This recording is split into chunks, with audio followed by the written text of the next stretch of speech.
because a lot of people do their paperwork. That's the reason they know what advance they're owed, and then they don't get paid the advance. So all that, you should have did your paperwork shit is dead. They'll say stuff like, well, you should have had a lawyer. Bitch, let me reread the sentence. Artists, managers, and entertainment attorneys say it's increasingly common for acts to put out an album first and figure out the clearances later.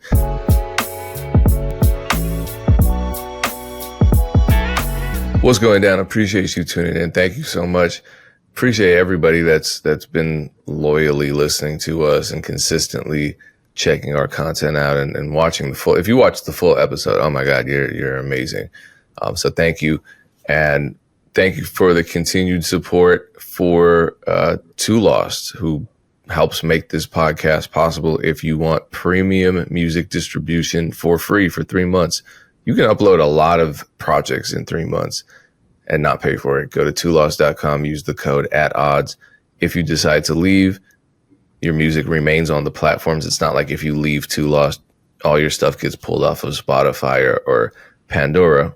Both platforms that we will be discussing today, among other things. There's a lot going on in the music business right now, and we're all back. All three of us are here today, and so we will be covering that. How are you feeling? I'm feeling good this week. Last week was rough, but feeling productive this week, getting a lot of stuff done. We're announcing the finalists for the Collab for the Crown contest today. Today is Wednesday. You guys will probably listen to this on Monday, so the finalists will be out. So when you listen to this a week from now, the winners should be announced. T-Pain will be going through the finalists, selecting the winners. The top prize again was 20 grand, or is 20 grand. Second place, 8 grand. Third place, 5 grand. We will be doing this again. I'm not sure how we'll change it though. I might tie it into 1 week notice. I got my 1 week notice shirt on right now. So maybe the prize is a little bit of cash and like entrance into the 1 week notice house. I don't know. We'll see if we can figure out how to do that. We'll see if Too Lost. Whoa, entrance into the 1 week notice house. That could be crazy. We'll see what we could do, but we definitely want to continue to make it exciting. So shout out to everybody that participated. There definitely were some dope entries. Not as many entries as I would have liked to have seen. You artists are lazy. You need to get up. Well, it's only $20,000, Dame. It's not like it's a big deal. It couldn't change any artist's lives or anything. Yeah. And you're asking a lot of them to make a song with someone else. So that's a little unreasonable. So I get it. So next time, maybe we'll just enter for you. I'll make the song for you. I'll enter. Maybe we just make it a raffle. How about that? Is that be easy enough for y'all?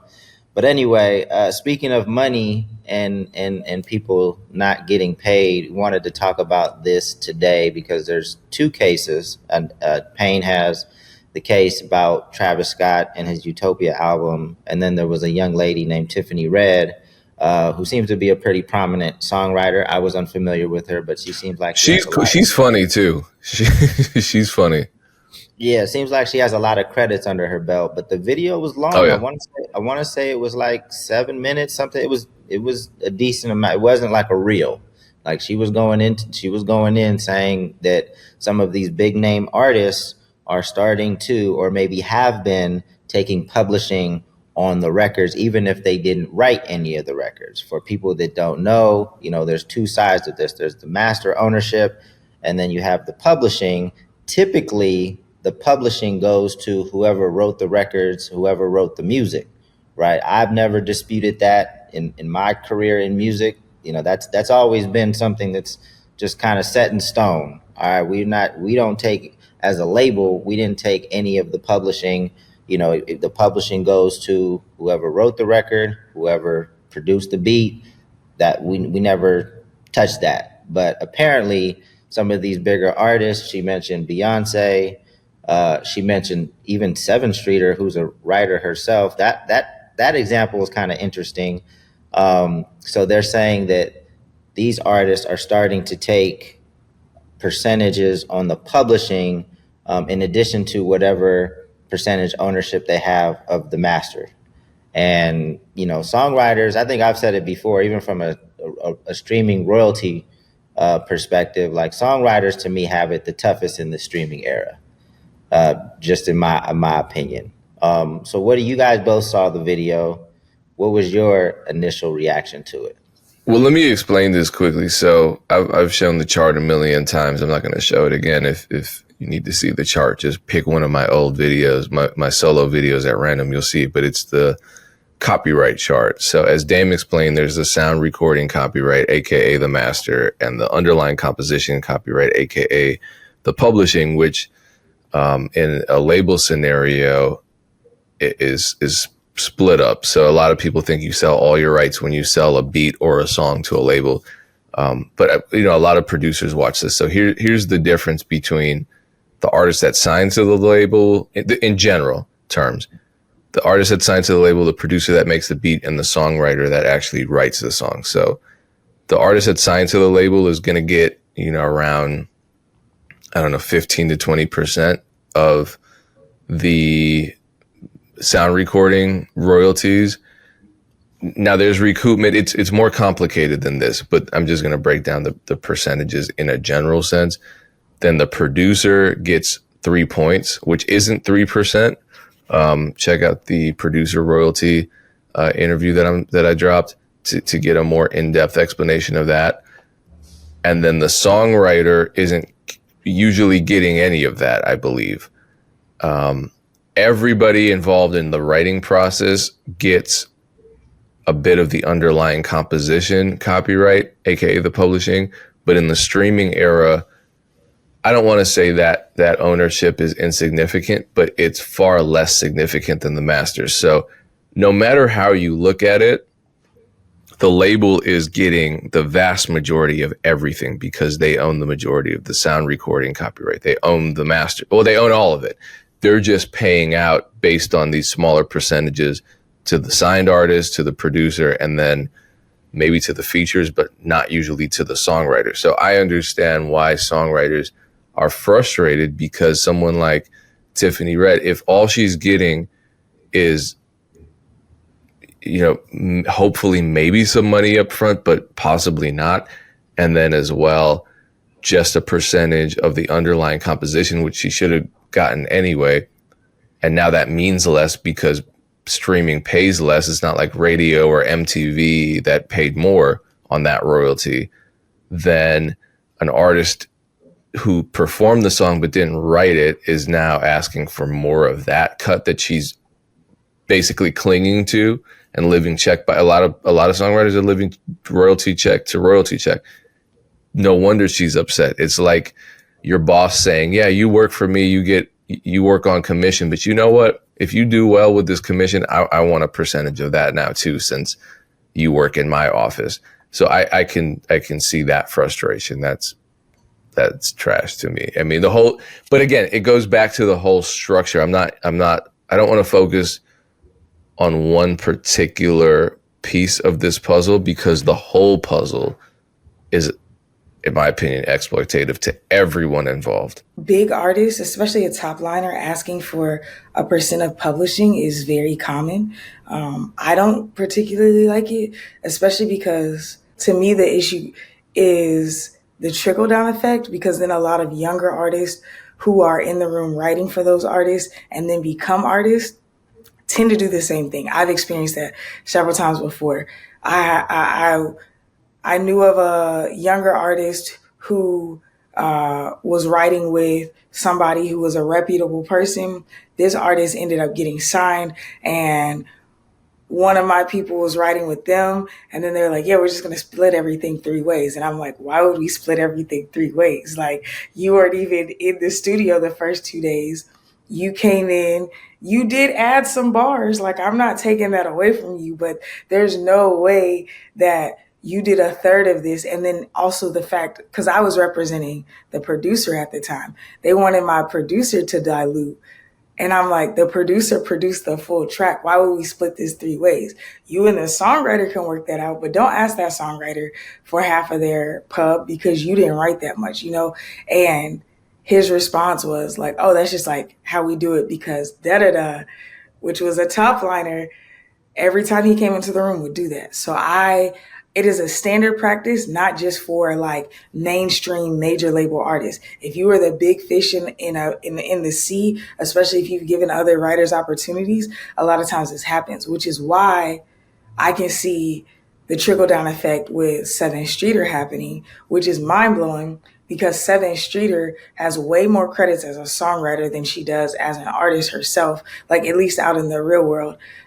So I know that this has happened to her because of the type of people, you know, Seven Streeter's written for Chris Brown, I think Rihanna, I'm pretty sure Beyonce, but Seven Streeter has all sorts of credits. So to hear that she does the same thing, kind of, which is Tiffany's point and also Dame's point, it's like disheartening to hear that it's being perpetuated by the people that it's affected the most. My 2 cents on this is that I think it's predatory.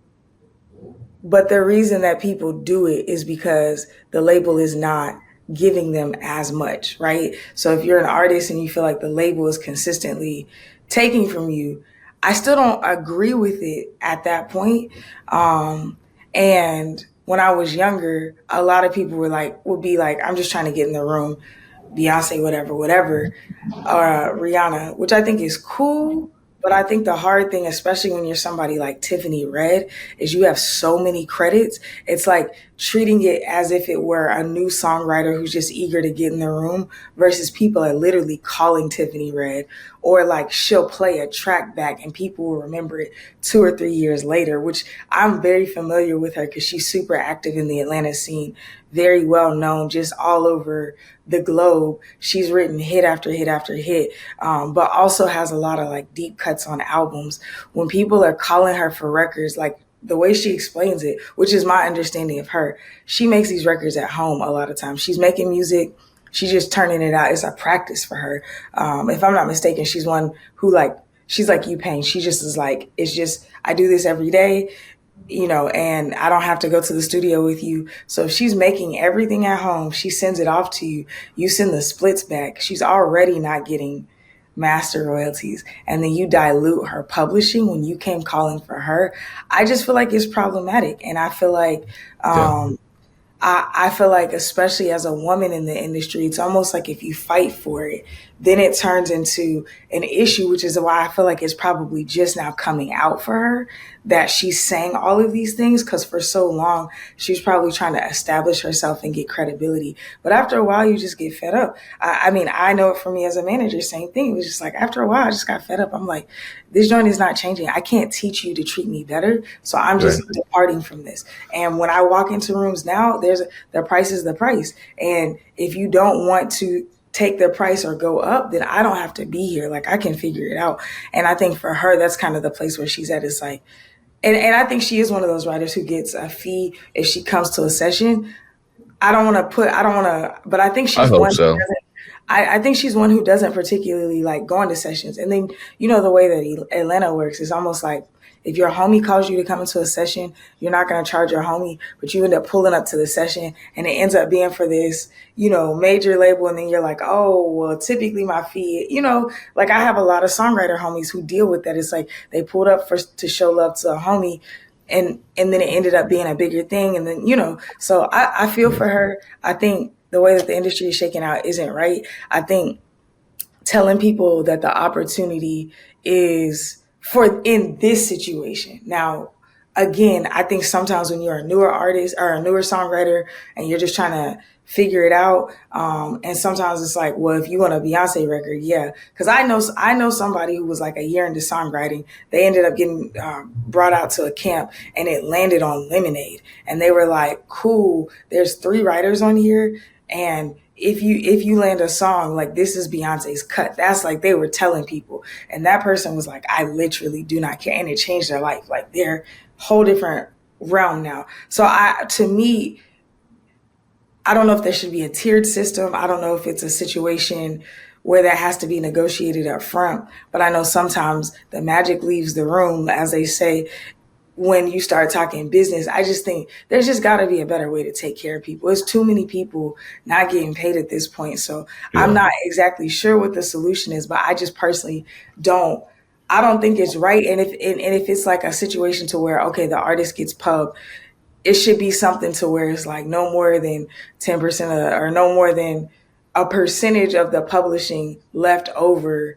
Almost like if there's 40% is going to the actual writers, or 47% is going to the actual writers. But I think it's rough. I think it's super tough.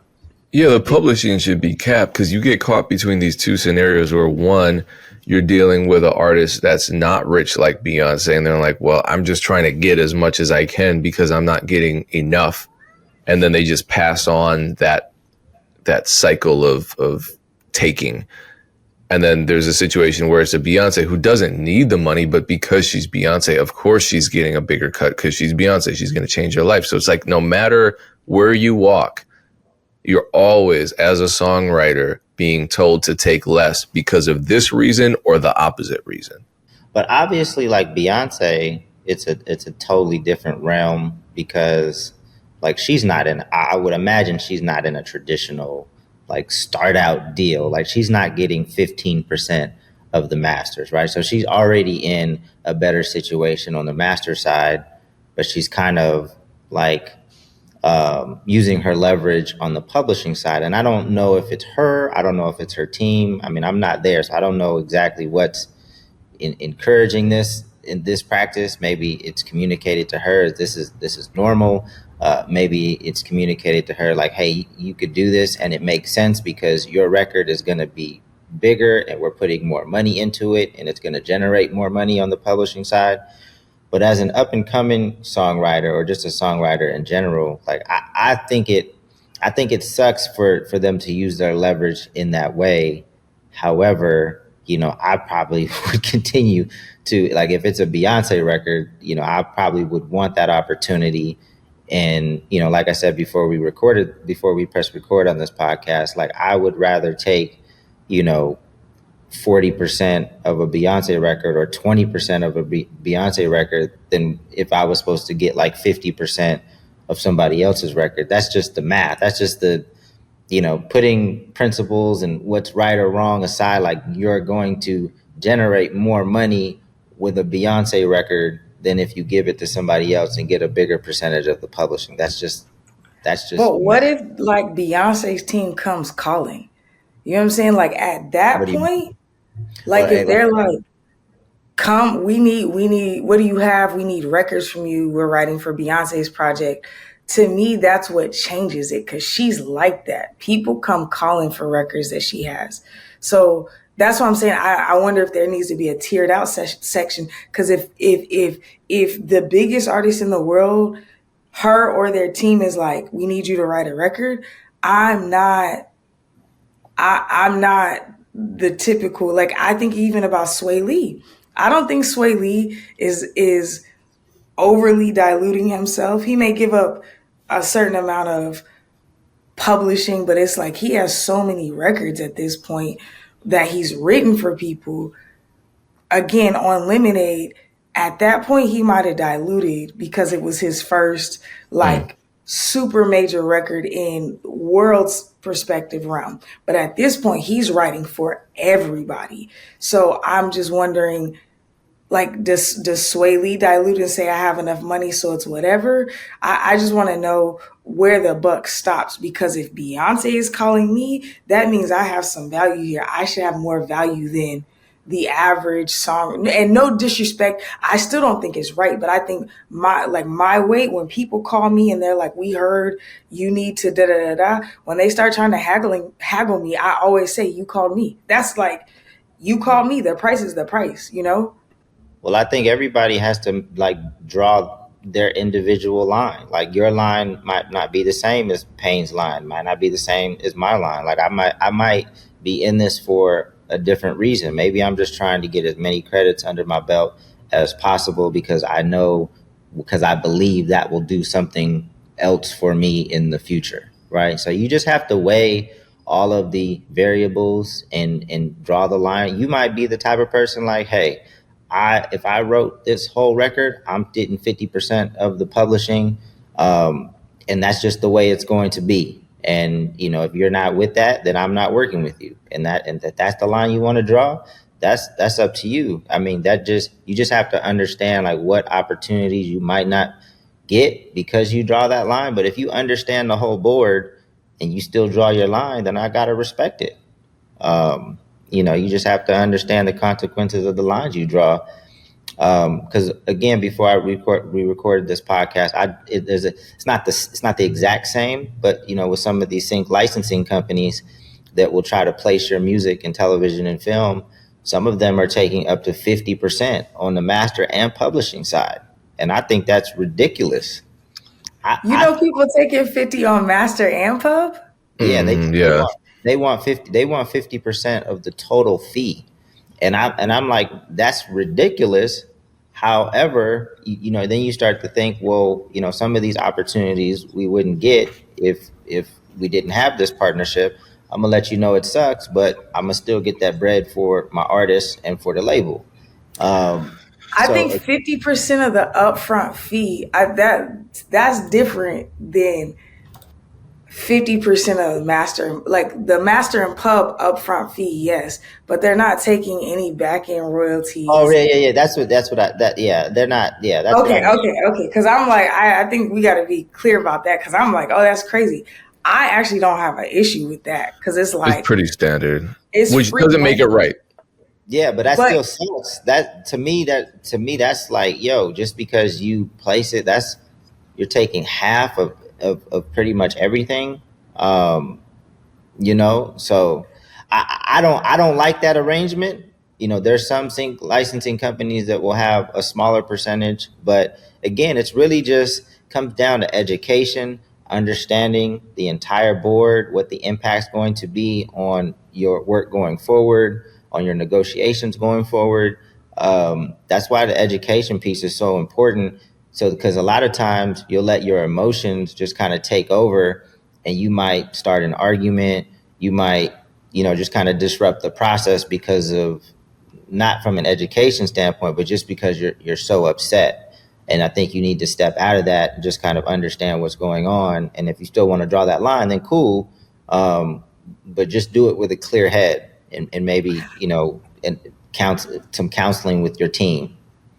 I think the sync conversation is completely different, in my opinion, because the sync conversation is free money. It's for records you've already made. And they're saying, we built this relationship. We're going to pitch your song. We have the database. We have the metadata management system. We have a team and infrastructure. We pitch.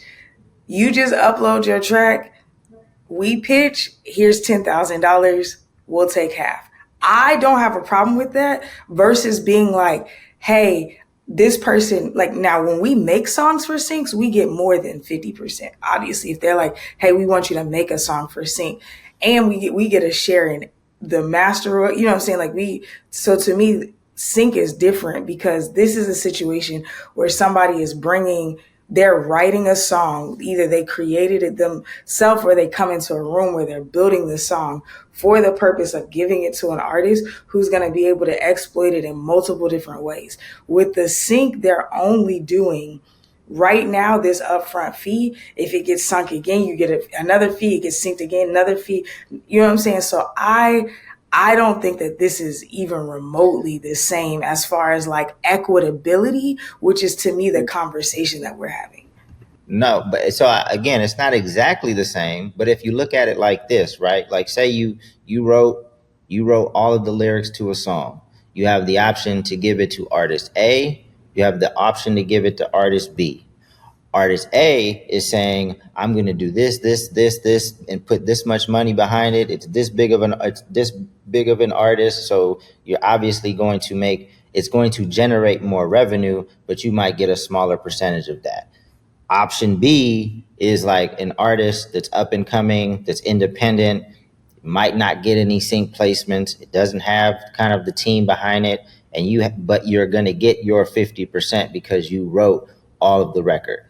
Right. So to me, it's similar in the sense of like, OK, with a sync licensing company, you're going to have like these people are going to essentially do the same thing. Like they're going to try to extract as much value from this piece of work as possible. Maybe a sync company that doesn't have as many relationships, maybe they'll give you a bigger percentage, but they don't have as many relationships, and you don't know, and each of them want exclusivity on pitching these records. Right. So it's not apples to apples, but it's still a similar calculation, because one team is going to kind of generate, or say they're going to generate more value from your IP, and then the other one is more of a gamble, but you get technically what you're supposed to get, because what the books will tell you. I don't like any of this shit. I don't know. I just feel like Synch is extra bonus money, whereas the having a piece of work that you create, that's all I'm saying. It's like having a piece of work that you create, now having detached from that value. Whereas with Synch, it's like you can still go out and exploit it a million other ways because it's your record. And then, well, here's how they're connected though, because like if you only own 10% of a song that you wrote, and then that song gets synced, you're only getting 10% of the sync fee on the writer, on the underlying composition side, and nothing from the master side. So you're already at a disadvantage. So I think they're connected, and you need that foundation. So what Aaron is saying is ownership of the actual song is really the most important. That takes priority because everything else is connected to that. So, yeah, I mean, I think... yes. I just think there has to be a value for the ownership. I'm not saying, because I feel like me giving a song to one of my artists and we do $50,000 worth of syncs in a year on that one song versus my artist giving that song to Beyonce. I'm with Dame. I get that how that shakes out. Even if we don't own it, their 20% of pub for a Beyonce record is still going to be more than 100% ownership just in house. But I'm saying I just am not comparing the two in my head when it comes to sync, especially because I feel like it's the gift that keeps on giving. It's a one-time thing that gets pulled out from that. Whereas songwriting, this is talking about diluting someone's value consistently. And that's why I just feel like it's different. Let me play devil's advocate for a second. And again, I've never been a part of a conversation that suggested that we take any publishing from anybody that's wrote the record. However, I potentially understand the argument. Like if you're telling me that if I give you this song, you've already had talks with studios to make it the song in the trailer for the upcoming Transformers movie. You've already had conversations with the NBA to put it in the NBA. Like you guys did that. You guys did that legwork, right? You already know that it's a Beyonce record, so it's going to go number one first week. And all of these things means more revenue on the publishing side. You did the same amount of work, whether you gave it to Beyonce or whether you gave it to me for my first solo, R&B album, but I don't sing. So it's not going to get streamed. It's not going to be in the NBA. It's not going to be in the Transformers movie.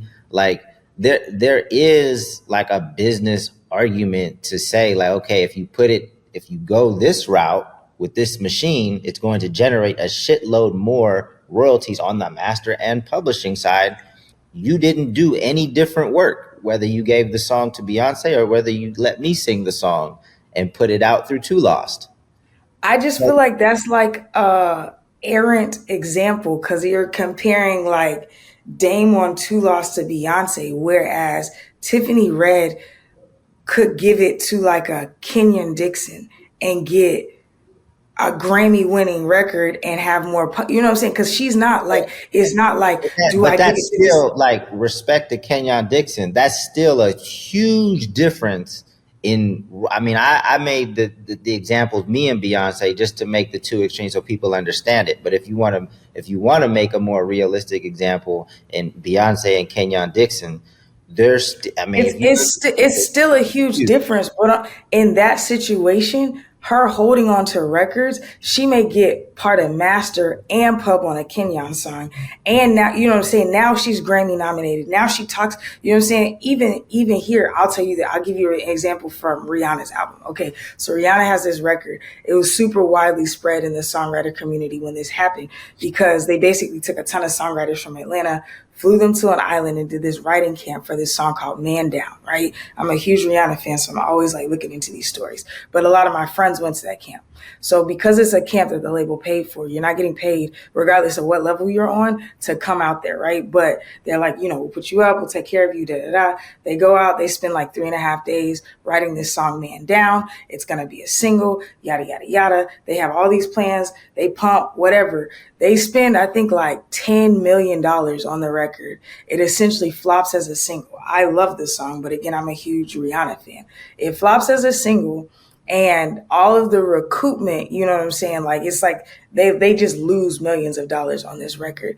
Yes, there is publishing, but if you're looking at like all of the benefits, if they're telling you this is going to be a Rihanna single and then it flops after the first month on radio. So now it's like you had this huge buildup, you dilute significantly because you're given this promise, which I feel like is consistently told. She named the most reputable names. How many times has she diluted herself to give to the newest artist on the label? What if she talks about Zendaya, how she did Replay, which is Zendaya's first single. If Zendaya had not taken off, that would have just been her diluting for another label artist that they were like, she's the next big one. She's a Disney star, da da da, which she's probably done time and time again. Now in this industry, the label is coming with, this is our next biggest artist. We're putting all this into them, da da da da. So I'm saying, I hear you because I'm with you. I do agree landing a Beyonce, but like 7th Streeter to Beyonce, completely different stories. Completely different stories.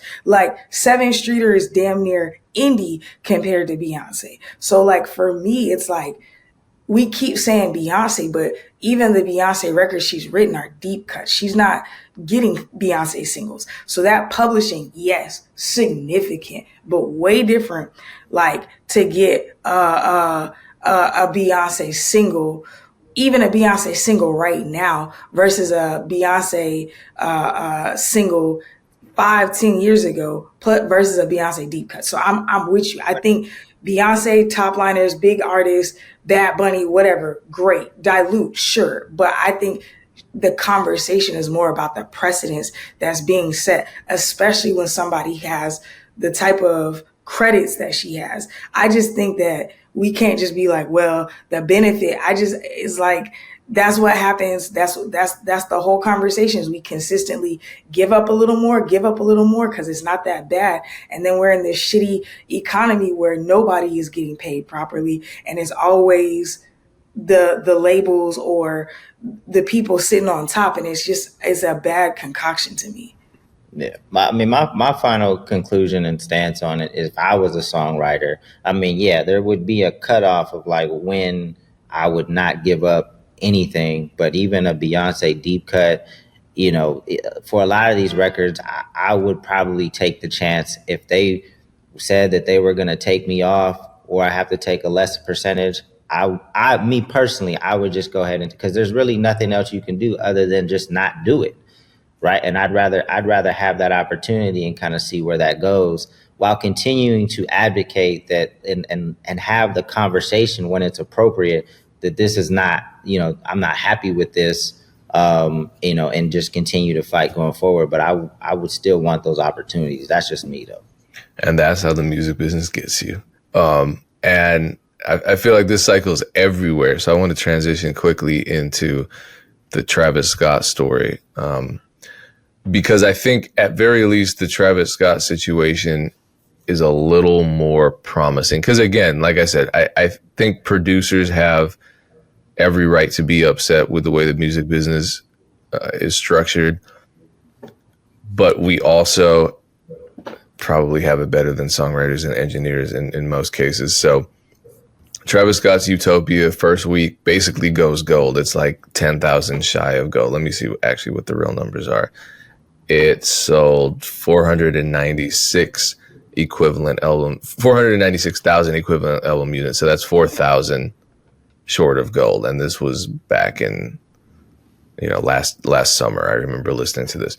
So like Tiffany Red, a lot of producers are becoming more vocal about their non-payments and their struggles with the music business. So a lot of producers, apparently this came up after Travis Scott performed at the Grammys, some of the producers and songwriters actually, so this is all connected, went on social media and aired out the fact that they haven't yet gotten paid their advances for the album, which came out last year, and has already obviously made a ton of money for both the label and for the artists who are getting paid. So what they said on Travis Scott's side to respond to this is in a Billboard article. I'm starting to really like Billboard's journalism.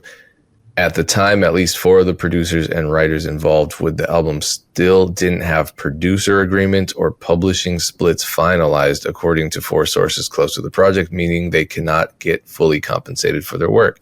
Some of Utopia's contributions do have their agreements completed. It's interesting how they said some. Ted Anastasio, a rep, I hope I pronounced that correctly, a rep for Scott, said in a statement, the vast majority of payments for contributors on this album have been paid, and any outstanding payments are nearly complete. Then it goes on to say, artist managers and entertainment attorneys say it is increasingly common for acts to put out an album first and figure out all the clearances later. Utopia came out more than 6 months ago on July 28th, 2023. It's a long time ago, and went on to become one of the biggest releases of the year. I just want to read that first line again. Artists, managers, and entertainment attorneys say it's increasingly common for acts to put out an album first and figure out all the clearances later. Every time someone goes out, doesn't matter who they are. This is the nature of the music business. So we've said it a million times. So I'm going to tone down my outrage here, because people are just going to be stupid and loud, and usually the stupider you are, the louder you are. But we've said a million times, to be in the music business, all you have to do is decide that you're in the music business. You don't have to learn anything. You don't have to pass anything. There's no gatekeeping. You're in the music business if you say you are. And so that means when you're online, you can contribute to the conversation in very ignorant and stupid ways. And you probably do. A lot of, most people in the music business don't want to actually do this professionally because that requires a lot of work and learning. So they rather just be on the internet getting entertained. Well, maybe they make a beat every week or a song every quarter, but they want to be a part of the music business conversation so bad. And so when people who are actually living this on a professional level speak on not getting paid from the projects, what do people say? That's why you should have did your paperwork. That's why you should have copywrote your music. That's why you should have got a lawyer. That's why you should have read the fine print, all this dumb shit. Artist managers and entertainment attorneys say it's increasingly common for acts to put out an album first and figure out the clearances later, you morons. This is standard practice now, and people are now talking about it. So again, to go back up, there are people who don't, we're talking more specifically about producers not getting paid for this Travis Scott album. People say, oh, you should have did your paperwork. Well, it says right here, and the paperwork conversation is interesting because a lot of people do their paperwork. That's the reason they know what advance they're owed, and then they don't get paid the advance. So all that you should have did your paperwork shit is dead, number one. Number two, they'll say stuff like, well, you should have had a lawyer. Bitch, let me reread the sentence. Artists, managers, and entertainment attorneys say it's increasingly common for acts to put out an album first and figure out the clearances later, because no one's going to go against the label's vast resources. They're just going to play the waiting game more often than not, and the labels know that. That doesn't necessarily mean these producers had lawyers. That lawyers maybe brought in after the fact. Didn't Adam Freeman tell us that not that he likes the situation when they put out the record without the agreements put in place, but that he has more leverage if they do. Yeah. Yeah. Oh, yeah. No, you do. I don't think anyone tries to put themselves in a position, though, where they're not, because all you're going to do is, maybe at the end of it, you get twice your advance or a couple more points, or not even more points, more percentage on the underlying composition when all is said and done. but they're going to drag it out and drag it out and drag, because there's no incentive. So I personally would rather get paid my $10,000 advance now than drag this out for 3 years and get $25,000 after I've paid all these lawyer fees and experienced all the stress of the situation. But Payne, put things in the perspective though, and just from your experience, and obviously you're only one producer. Like percentage wise, how many times have you not gotten paid from a label, like when you sold them a beat? From a major, I'd say 40%. Where so 40% of the money is still outstanding from major labels that you've worked with. Not outstanding, that I didn't get paid before the album was released, and the like 40% of the time the album comes out, I still haven't gotten paid, and I'm fighting to get that money that I should have gotten in order for them to legally release that project. So 60% of the time you get your money, 40% of the time, what percentage of the 40%, like, do you just not ever get the money? Like, it comes late, but you just not ever get the money. Yeah, that's rare. I can really only think of one major label that owes me money still, and that's years ago. So, yeah, so I only asked that question because I don't want to paint a darker picture than actually exists, right? Like, because there are... Yeah, no, it's not the end of the world. Right. So it could be a pain in the ass to, like, track down your money, and you might get it, X amount of months later. But most of the time, significantly, most of the time, you're going to get paid. Like, not getting paid is a rarity. Sure, but you're wasting your resources tracking down that money because they're playing a game with you, because they're not prioritizing you. If you worked a 9 to 5 and you had to fight for your check every single month, you wouldn't play that game. I get it. It's a problem. I just don't want to overstate the problem, right?